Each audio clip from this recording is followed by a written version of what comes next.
will be canceled.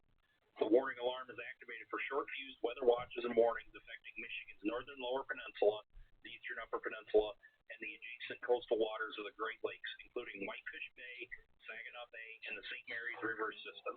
This concludes the weekly test of the NOAA Weather Radio Warning Alarm.